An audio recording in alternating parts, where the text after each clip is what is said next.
অনেক প্রাকৃতিক সৌন্দর্যের ঘেরা এক গ্রামের নাম ছিল পাহাড়পুর। সেইখানে বাস করত এক অলস ব্যক্তি যার নাম নগেন। নগেন ঘরে বসে ভাবে, সারাদিন কিসের কাজ করব? কাজ করা কোনো মজা আছে? সারাদিন খালি ঘুমাবো আর খাবো। সেই কথা বলে সে আবার ঘুমিয়ে পড়ল। সারাদিন চলে গেল, সারা রাত হয়ে গেল। পরের দিন সকাল হয়ে গেল। সকাল হওয়ার পর তার মা এসে বলল, নগেন, এখনো ঘুম থেকে উঠোসনি? কখন ঘুম থেকে উঠবি? দিন গিয়ে রাত গিয়ে তো সকাল হয়ে গেল, এবার তো ওঠ। সারাদিন তো কোনো কাজ কাম করস না, খালি ঘুমাস আর খাস। এখন তো ঘুম থেকে ওঠ। এই কথা শোনার পর পাড়ার প্রতিবেশী তাকে নিয়ে সমালোচনা করে, নানান কথা বলে। নগেনটা কোনো কাজই করে না, সারাদিন খালি ঘুমা আর খা। এর দ্বারা কিছুই হবে না, সারাদিন পড়ে পড়ে ঘুমাবে। আসো হ।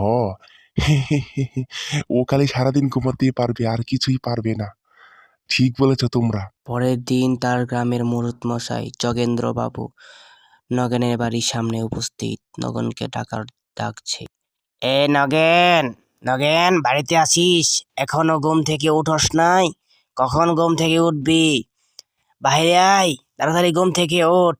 তোর জন্য আমি তোর বাড়ির সামনে দাঁড়িয়ে আছি, শুনতে পাচ্ছিস না?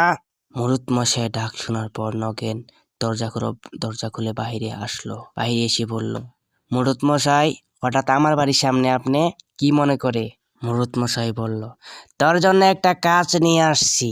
সারাদিন তো পড়ে পড়ে ঘুমাস, কোনো কাজ তো পারিস না। সহজ একটা কাজ নিয়ে আসছি, যেটা করলে তুই কিছু করতে পারবি, দুমুঠো খেতে পারবি শান্তি মতনে।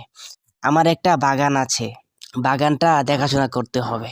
টুকটাক কাজ আসে, কাজ করবি আর বাগান দেখবি, যাতে বাগানে যেন কোনো পশু পাখি এসে না বসে। পশু পাখি এসে বসলে তো আমার বাগানে সব ফসল নষ্ট করে ফেলবে, তাই না?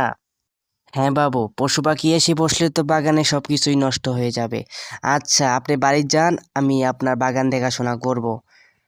তাহলে কবে আসবি আমার বাগানে? বাবু, কালকে আসবো, আজকে একটু ঘুমিয়ে নেই।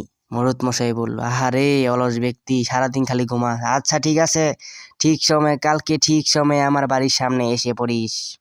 আমার বাড়ির পাশে আমার বাগান। নগেন বলল, আচ্ছা বাবু, ঠিক আছে, আপনি যান। নগেন আবার ঘরে যায়। নগেন আবার ঘরে যাওয়ার পরে আবার বসে বসে ঘুমিয়ে পড়ল। বসে বসে ঘুমিয়ে পড়ার পর আবার শুয়ে পড়ল। শুয়ে পড়ার পর সকাল হয়ে গেল। রাত গিয়ে রাত গিয়ে সকাল হয়ে গেল। সে ঘুম থেকে উঠলো। ঘুম থেকে উঠে বলে, হাই হাই রে, যোগেন্দ্র বাবুর তো বাগান পাহারা দেওয়ার কথা ছিল আজকে, এখনই যেতে হবে আমাকে। সেই কথা বলে সে হাঁটতে হাঁটতে যায় আর গান বলে, এই পথ যদি না শেষ হয় তবে কেমন হতো তুমি বলো তো। পরে নগেন বাগানে যায়। বাগানে গিয়ে বাগান দেখাশোনা করে। তার পিছন দিয়ে নগেন্দ্র বাবু আসছে। এই নগেন, ভালো করে কাজ করিস, বাগান যেন ক্ষতি না হয়। আশেপাশে পশু পাখি আছে, গরু ছাগল আছে, বাগান নষ্ট করে ফেলবে। নগেন বলে, আচ্ছা বাবু, আপনি যান, আমার ওই নিয়ে আপনি কোনো চিন্তাই করবেন না, আমি ভালোভাবে আপনার বাগান দেখাশোনা করব। যোগেন্দ্র বাবু বলল, আচ্ছা ঠিক আছে, যা, তোকে আমি বাগানের দায়িত্বটা দিয়ে গেলাম, বাগানটা ভালো করে দেখাশোনা করিস।